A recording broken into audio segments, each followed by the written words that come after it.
Isang mapagpalang araw po sa ating lahat. Ako po si Jane Canlas Naranjo, ang inyong hermana 2022 na nag-aanyaya na makiisa at suportahan ang mga aktibidades para sa pagdiriwang po sa nalalapit nating 60 anyos na pagkakatatag po ng ating parokya sa Matias Apostol. 60, a very significant number to our parish.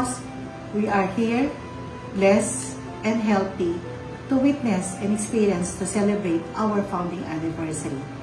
60 na pagkabuklod-buklod na kasalpantayanan, kapanayan at lugod.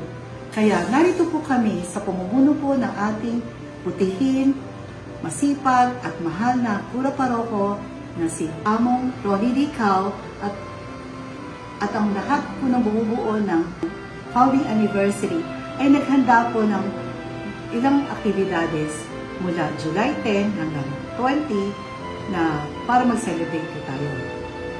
Eksakto po sa July 20 ang ating pagkakatatag po ng ating parokya, magkakaroon po tayo ng pagtitipon. Tinawag po natin ito ng gambul, bengi ng pamumupol, na magaganap po ito sa Saron Hall ng Mula de Victoria. Again, we are inviting you to join us in celebrating our 60th founding anniversary in honor of our beloved patron saint, Saint Matthias the Apostles. Maraming salamat po at keep safe and God bless us all.